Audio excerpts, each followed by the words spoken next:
नमस्कार पटनेक्स किचन को आपण मानंकु बहुत बहुत स्वागत। आज मु आपण मानक सहित शेयर करी चूड़ा घसार रेसिपी।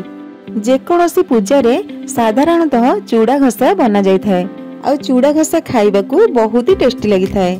आशा करूची आजिर ए रेसिपी आपण मानंकु निहाती पसंद आसीबो। ताहले चलंतु स्टार्ट करिबा आजिर रेसिपी। देखंतु एठी मु 2 कप चूड़ा नेछि। चूड़ा को भल भाबरे सफा करिकि नेछि। आपण आपणक हिसाब रे चूड़ार क्वांटिटी को कम बेसी करि परिबे। एबे नबा गोटे ग्राइंडिंग जार आउ सेथिरे चूड़ा को देई टिके खदडा करी ग्राइंड करनबा। देखंतु एठी हमर चूड़ा गुंड हे जाईछि। एबे याकु गोटे प्लेट को देई दबा। तापरे एथिरे गोटे चमच घियो दबा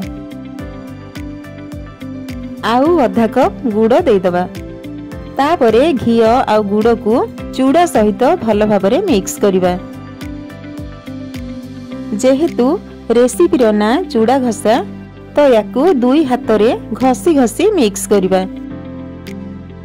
भल भाबरे घसीबा द्वारा घियो आउ गुड़ चूड़ा रे भल भाबरे मिसी जिवो आउ यार टेस्ट बहुत बढ़िया आसीबो। आपण गुड़ बदल रे चीनी मध्य यूज करि परिबे। देखंतु एसबु भल भाबरे मिक्स हे गलानी। एबे एथिरे कोरा नडिया आधा कप ऐड करिबा। तापरे छोट छोट कटा हेथिबा गोटे सेउ ऐड करिबा। किछि बुंदी ऐड करिबा आउ गोटे छोट चमच लवंग गुजराती और गोलमरीचर गुंड को दबा। एई गुंड को दबा द्वारा बहुत बढ़िया वासना आसीबो। तापरे एसबु को भल भाबरे मिक्स करनबा। आपण एठी आपणक पसंद हिसाब रे फल किंबा ड्राई फ्रूट्स ऐड करि परिबे। श्री कर्पूर मध्य ऐड करि परिबे। बहुत बढ़िया लागिबो। देखंतु एठी हमर चूड़ा घसा बनिकी रेडी। आपण ए चूड़ा घसा को आसंता गणेश पूजा रे निहाती बनेई भोग लगंतु। बहुत बढ़िया लागिबो। आशा करूची आपण मानंकु आजिर ए रेसिपीटी निहाती पसंद आस्थिबो।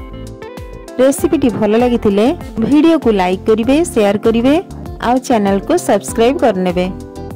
आजि पई रहुची पुणी आसीबी आउ गोटे नुआ रेसिपी सहित। धन्यवाद।